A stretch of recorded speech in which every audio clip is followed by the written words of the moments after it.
welcome Lindsay Neuwitter, a certified Alexander Technique teacher who specializes in improving posture. She has over 15 years experience working with individuals, groups, and companies, and now specializes in helping women convey confidence when they communicate.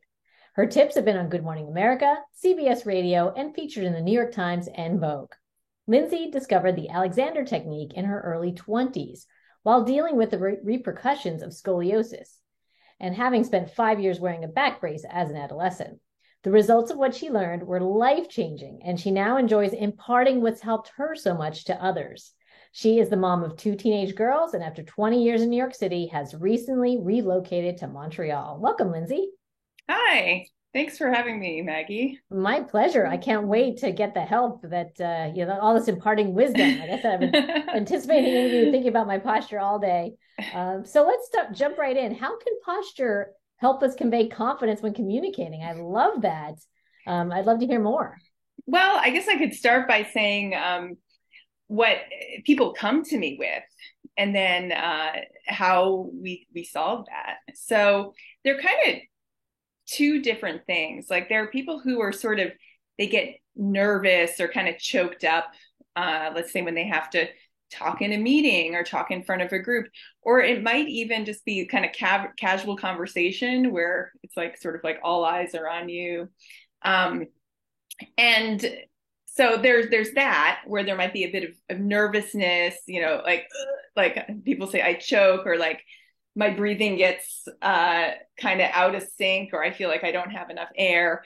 Then there are people who feel they feel confident, but they still say, oh, this weird thing happens with my shoulders. Like I don't think I feel nervous, or like I get hoarse, or something happens with my breathing, or I feel okay, but then after I feel like I've given away all of my energy. So very interesting. I feel like I've heard many of those or felt yeah. some of those myself. Right. Very interesting. Yeah. So we have more of maybe the slightly more introverted or like doesn't like public speaking person, and then maybe somebody who's more comfortable doing that. That said, there are people who are introverted who feel very comfortable speaking in front of a group, but when it's more casual, they feel less comfortable. Good point. Mm-hmm. Right. So, and I would even say, like, I'm somebody who, like, you put me in a situation where I'm in charge of a class or talking to a group, that's the easy one for me. The harder one is the more, every day there's just a group of people chatting. So, and I bring these different kinds of situations up because people often go to like public speaking, standing on a podium when they think of this sort of topic, but there are really so many circumstances in which we are interacting during the day, and our posture, our bodies, our breathing, all these things are very connected, and they have a huge implication on how comfortable we feel in those situations and how we express ourselves and how we come across. And often people are not aware of exactly what's going on. They just know, I feel this way, but I'm not sure what happened. So what I help them do is break it down and, start to notice what's going on. Like, oh, your feet feel like you're floating off the floor. So we work on them getting grounded. Or, their shoulders start to move. So we go, well, that's also kind of coming off the floor. It's related to that too. Or, they start to sort of like poke their head forward. And we unpack that a little bit. But what's going on there? We also might look at breathing habits. So a lot of the time when people are interacting with others, they are thinking about what they're going to say. I just did while they're talking. And it's often in that moment of thinking and preparing to speak that you get people sort of like going into this, like almost like standing up really straight, taking a big breath. Right.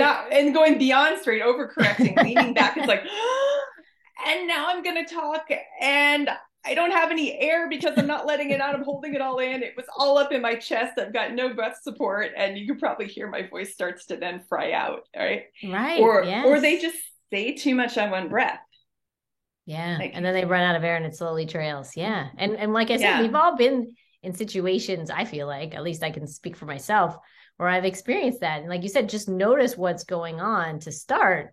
That's really insightful for people. So do they tend to feel more confident and communicate more clearly or effectively once you are able to help them see what's going on?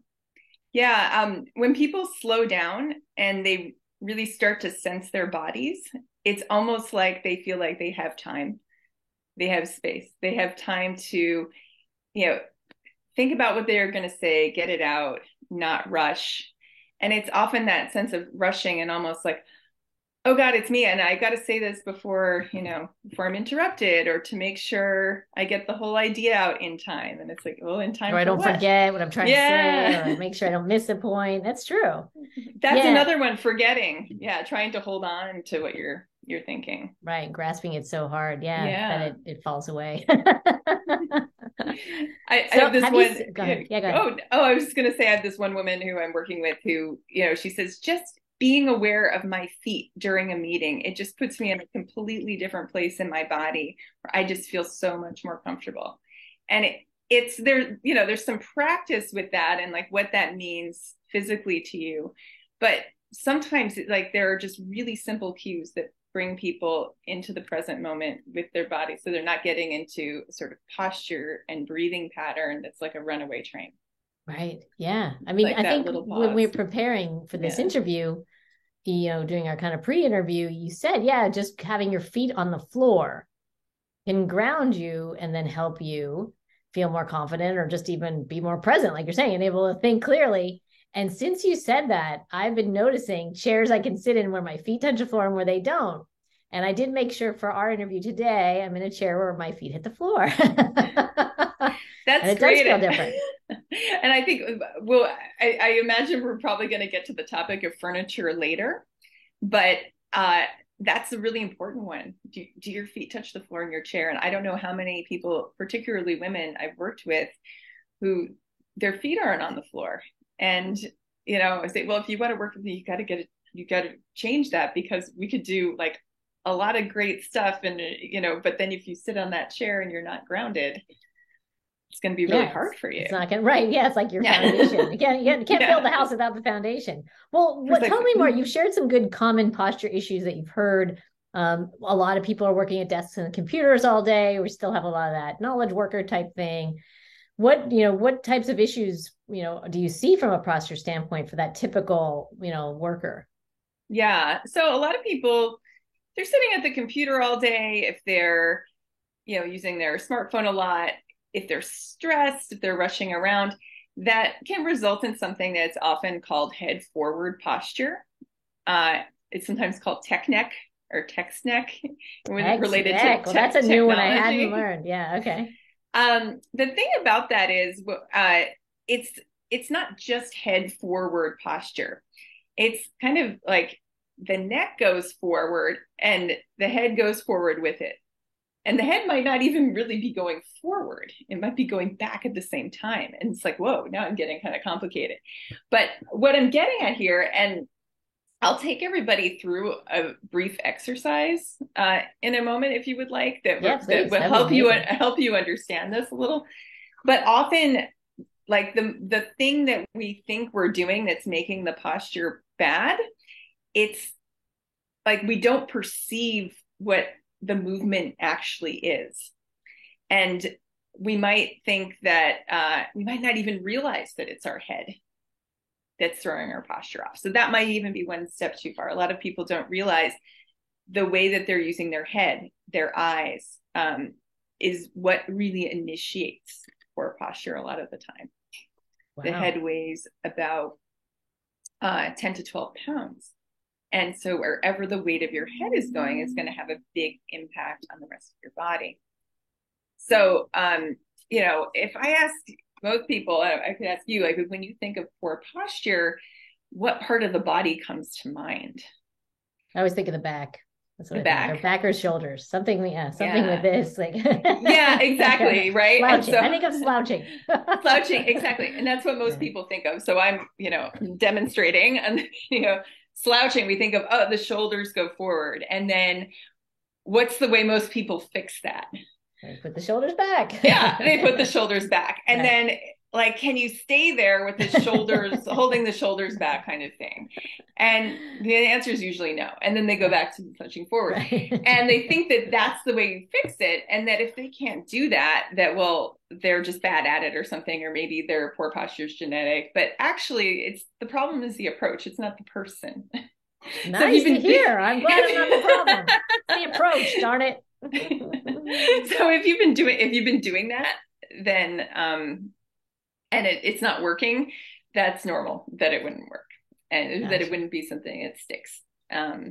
Yeah. So poor posture, it's not just a shoulder movement. It really involves the whole body, and usually starts with what the head is doing, which then influences the shoulders. I'm doing sort of a slow motion version of this. Right. Yeah. Right. That's what we do. We make that motion when we're when someone works at a computer all day. We always do that. Hunch over, and type away. Yeah. Yeah. Well, so the head is the leader. Okay. Right. Well, what's on your head? It's your eyes. Right. And your head's usually sort of following your eyes toward whatever you're going to. And the shoulders, actually, they shouldn't be held back all the time. Like if you were opening a door, you would momentarily move your shoulder back. If you were closing a door, it'd actually go forward. Anytime you move your hands or arms forward, you do want a very small amount of forward motion of the shoulder. Right. You don't want them to be inflexible. Then you'll have other things. Well, what are the common solutions that you tend to, you might repeat yourself sometimes, right? With people, are there common solutions you recommend, or things that you've seen be effective with most people that you could share? Just one or two things, maybe? Yeah, absolutely. So what I think, everybody could do pretty easily is I could just take you through a quick exercise about, understanding where your head is in relation to your neck and how they move. And then we'll look at our smartphones using that, that information. Does that sound good? Sounds great. Okay, so I'll demonstrate this on the video, but I'm going to explain it so that hopefully if someone's not watching, they can follow along. Sounds good. So first, we're just going to find our heads. We're going to find where our heads are. So usually when I first say this, I'll ask people, how do you perceive your head? And it's like, it's sort of funny. It's like, I'm not thinking about how I perceive my head. But most people perceive their heads as ending at their eyes, because that's how far you see. So that kind of could feel like the top of your body. But your head actually goes several inches above your eyes. So just number one is we're going to figure out where in space our heads are. And you could tap or just scratch the flat part of the top of your head. And then take your hand away. And Maggie, did you create a little sensation there? You feel a little residual sensation? So all I want you to do, it's super subtle, is just bring your attention up to where that residual sensation is. Don't look up. Wow. Just that's how high you are. Wow. You're that high. You're not eye level. Right. Just bringing your attention up there can keep you from crunching down. I felt my neck, I just felt my neck naturally. You know what I mean? In a good way. I saw it. Not right. Yeah, you saw it. Kind of lengthen, right? Yeah, I felt the lengthen. I'm like, look at that. All I do is put my attention there, and it lengthens on its own. Very cool. Okay. So we're bringing the attention up, and it's like, oh wait, I have more space than I thought. Yes. In the vertical. Right. So the other thing about where your head is in space, two more things. One thing is that it goes farther back than your neck. So sometimes we just think of I'm a face. I'm a face that is sort of like if I took my iPhone and just bounced it on my fingers, and it's like a hinge, this, it sort of hinges here, right? Like lollipop, the bobblehead, bobblehead, right? But actually, it's more ball shaped. Sticks out in the back. You can feel back there, and you're like, oh yeah, my neck's here, head sticks out back here. So you want to just have that in mind. If you move your face down, if your nose drops, that goes up. It's like a seesaw. And you don't want to be sort of trying to flatten it with the back of your neck, dropping your head forward so that all ends up in the same plane. You actually want the back of your head to stay kind of behind your neck. And the next thing we'll look at is how you move your head.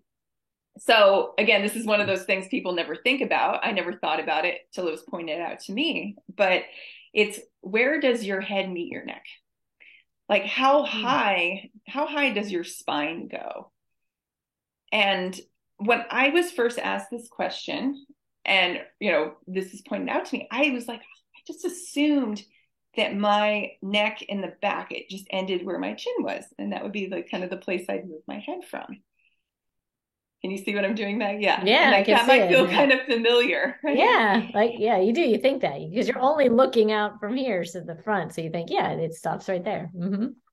Right. But if you kind of reach back and feel, like, you can feel the base of the back of your skull where it's kind of bony. Mm-hmm. And then a little bit below that, it's like softer where you've got some muscle. Mm-hmm. So if you feel that distinction there, and if you just trace around to your face, don't get tripped up by the ears and move your fingers up. Okay. Right through, you'll end up going right through the middle of the ears, and in the front, you end up, you both kind of end up in the same place. Yeah. Okay. Like cheekbones. Yeah, it's right. Yeah, seriously. Yeah. Uh-huh. So where we've got our fingers, which is like on our cheekbones at the bottom of our nose, your spine goes up that high. Wow. Yeah. Weird, huh? That is. I didn't know that. Yeah. So there's this whole part of your neck, like between, where your shoulders and up to your, like between your ears and behind your nose, that can move. So if you're always sort of just dropping your head and hinging low down on the neck, that's going to put a lot of strain on your neck. And it's also just throwing the weight of your head forward, which throws everything off, right? To your point, right? Yeah. Posture goes where your head goes. Okay. Exactly. And what's sometimes also like a little counterintuitive for people is that if you do the thing like you might do if you're like rushing to type something, like if you just sort of push your face forward, probably what it feels like. Right. Yeah. If you look at me doing that, watch, it's like my whole head and neck go forward, but at the same time, I'm actually tipping my head back on my neck. Can you see that? Yeah, I do see that. Yeah. Yeah. And often people don't feel they're doing that. So they try to correct it by pulling their head back more. Oh, wow. And they end up really kind of compressing their neck and sort of leaning their whole body back. Wow. So this is where, you might not have completely absorbed that whole thing I just said, in 20 seconds, but I'm just pointing out how it's really important to sense what you're doing in the first place and then figure out how to correct that. If we just go to, oh, bad posture, pull my shoulders back, or, oh, bad posture, lift my chin and chest, we might actually be exacerbating the problem or creating another problem. Interesting. Wow. And this is, I should ask too, the Alexander technique. Are these aspects of that for people who aren't aware of what that is? Yeah. And so the Alexander technique was developed by a man named F.M. Alexander, who was born in 1869 and was a Shakespearean performer in Australia. Wow. And he actually discovered all of this about how your posture and body functions optimally because of a vocal problem. He would perform and he kept going hoarse, and he realized that it was because when he went to speak, he was pushing his head and neck forward, crunching his head back on his neck, like I just demonstrated, which is kind of like the tech neck. And he was sort of doing that for emphasis. It was also sort of, tightening and pulling his feet off the ground and just creating a lot of kind of crunching inward tension. Mm-hmm. And so he discovered a subtle way to mindfully ease yourself out of these kind of habits. Wow. Yeah. And I would imagine awareness is one of those first steps. It is. And it's like the awareness is crucial because it gives you an accurate gauge for where your body is in space. And just the little pause to be aware is really crucial too. Like if we don't stop for a moment, it's really hard to make a change. In fact, I have these mugs that I give to some people during my classes. Mug. I love that. The pause mug. So it's like if people actually look at something on their desk that says pause. Right. Or when they go to take a drink. Oh, wait, I got to pause. Yeah. Let me pause. Let me reset my posture. Exactly. Well, you bring up cell phones, right? So a lot of people are looking down at cell phones. Right. And we even, there's talk of, oh my God, is this going to change how people like their posture or, Yeah. and there's young kids, right? My son, others, right, are using these earlier Yeah. than we did. So how does that affect posture? And is there anything we should be doing about that? Well, that kind of gets onto I took you through the awareness of where your head is and your neck is. So we can actually do a very simple just movement sequence having to do with looking at the phone. You could do this. Great. You could teach this Sure. to your kids. Let me grab my phone. I'm just going to turn here. sideways for those watching the video. Okay. And so you could just watch me do it and then try it. Okay. But first of all, I'm not going to hold the phone like way up so my arm is way extended in front of me, because then I'm dealing with the weight of my arm. That's going to make it a little harder. So I'm just going to bend my elbow so my phone's about chest level, keep my arm relatively close to me. And so I'll start just by ignoring the phone and I'm looking out straight so that I'm not just going to go into a habit of dropping my whole head and neck down. And then to look at the phone, first I'm going to just move my eyes. That's it. And then after I do that, I'm going to let my head follow my eyes, and I'm just gently letting my chin drop. And I'm just visualizing my head can move from a bit higher than what I might be used to. So not from low on the neck, but from kind of up between the ears. And that's it. And you might find that the movement that you make is much smaller than you expect it to be. Yeah, it really was very subtle. Yeah. And to move from that higher place. And you see, you're like, oh, I can see everything. Yeah, I know. I don't need to be like, really, like close. Right. Yeah. Or so hunched over. Like, I don't need to do all that other posture to get the information or whatever to get to what I need to on the phone. Very interesting. Wow. Yeah, there's a lot here. So you have a great video on your site with regards to work setup. That's the other big area for people, right? Especially with that transition to home office, and now we're hybrid office and whatever else. Even if people are back in the office, right, they don't necessarily have control over their setting, but maybe they could if they knew what to do that was better. Yeah. So I love your video, and you have the desk that goes up and down as opposed to a chair that goes up and down, which I thought was really smart. And you talk about the chair, but give us some tips for those, and I'll put a link to the video in the show notes. But what do you suggest for people with the home office? What are some of the most important things, do you think? Well, a few things. And the desk that moves up and down, one reason I like it is that you can make really small adjustments. Like if I want my desk, here, I'll do it now. I want it just that much higher, I can do that, or that much lower. So like if I'm looking at the Zoom camera, I can make that really where I want it to be. It can also means you can stand or sit pretty easily. That said, having an adjustable chair is usually pretty useful as well. Especially if the desk doesn't move.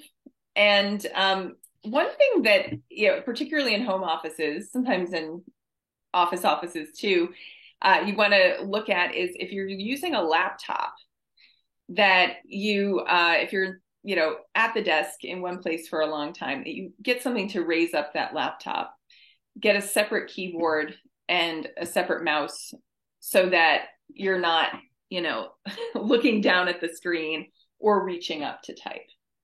You want to get those separated in the place where you're doing the most work.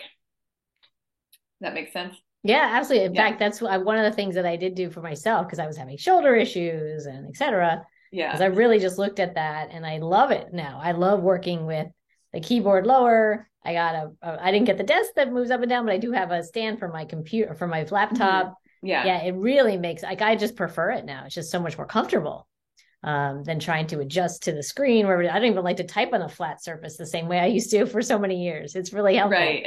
Mm-hmm. Great. And I even switch which hand I use the mouse with, like there's different things if you start to pay attention.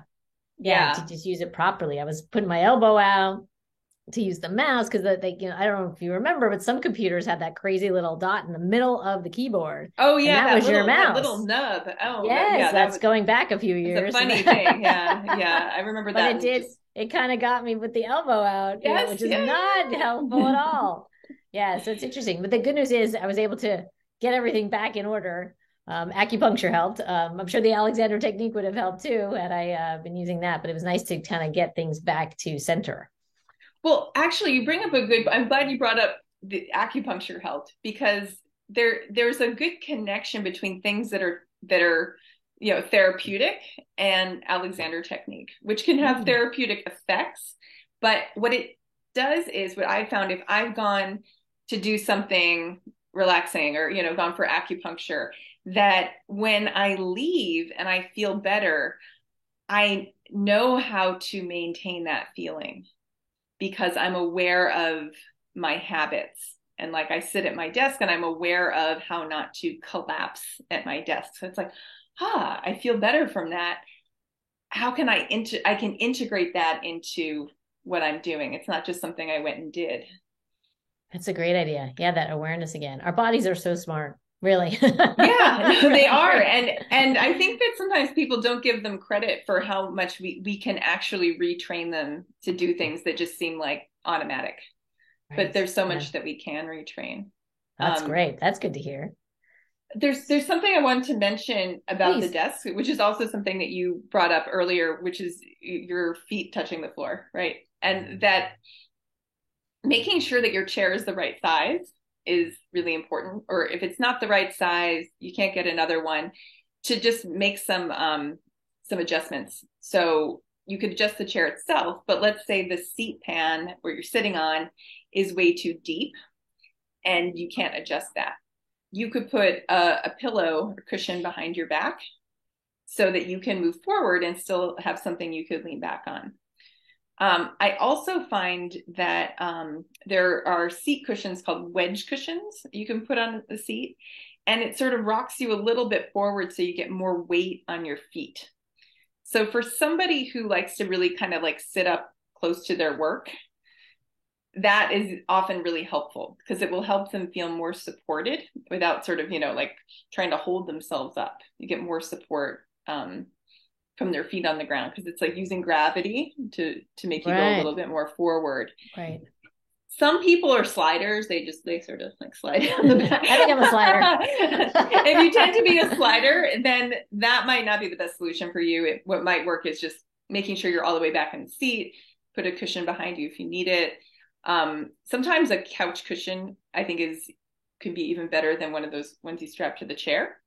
As I find a lot of people actually need upper back support in addition to, or more than, lower back support.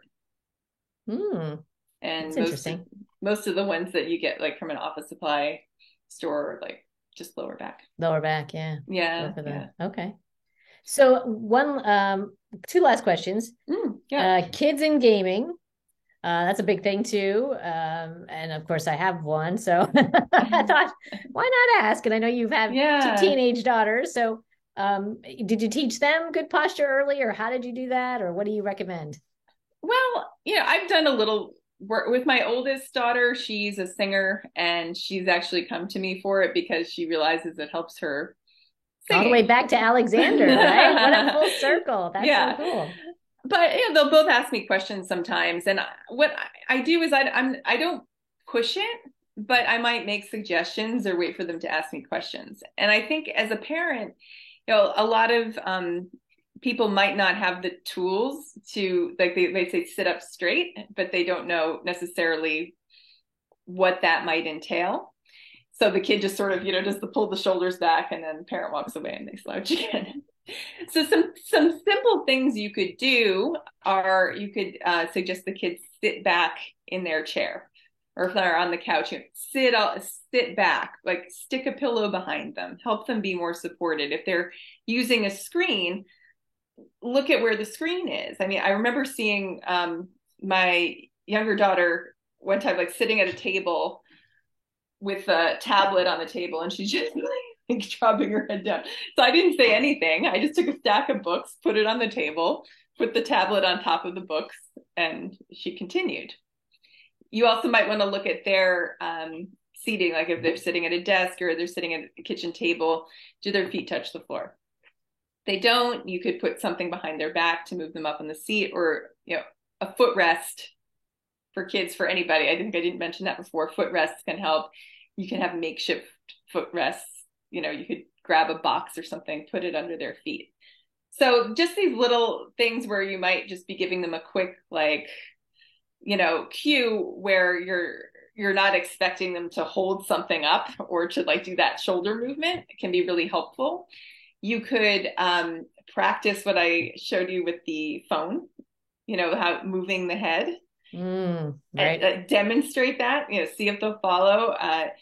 Suggest instead of holding their shoulders back, they bring their attention to the top of their head. And kids, especially teenagers, they may take to that. They may say, never mind. Right. But one thing I think is also really useful is to become a model for what you want them to do. So to become an example. So if they see you practicing that, even if they don't admit it, they might learn something. Very good advice. I love that. I work with some teens who I just had these like moments where I've shown the parent something. It looks like the teen is hardly paying attention. I go back to the teen and suddenly they're better than they were after I worked with the parent. Right. Yeah. They're more of a sponge than we realize. Yeah. So, that's wonderful. Oh, good. Great advice. So we can get our own posture in order and help the rest of our family in the process. Well, Lindsay, this has been so helpful. Where can people find out more about you? I know you have lots of interesting programs and things that you're doing. Yeah, well, so if you go to my website, which is my name, lindsaynewiter.com. So that's LINDSAY, Newitter, NEWITTER. And if you go on that site, you can see my classes, and I offer one-on-one sessions as well, both online in Montreal and in New York City. I go to New York City about 4 times a year for about a week. And if you're interested in just learning a little bit more, what I suggest you do is there's a half-hour free class on the site. It's a video class, so you can just get it and watch it on your own time. And when you get that class, you'll also be signing up for my mailing list. So I send out weekly tips, information on what's coming up. You could also only sign up for the mailing list if you want. That's on the homepage as well. But I suggest taking a look at that class. It'll take you through a little bit what we did here, but in some more detail with a few more suggestions. And that free class is called the Hidden Reason Why You Struggle to Fix Your Posture. So look for that. Wow. Yeah. Very insightful. Find out the hidden reason. Right. And if you're particularly interested in the classes for women specifically, you can get to that through that site. I also have a website that's specifically for that, and it is called poisegeeks.com.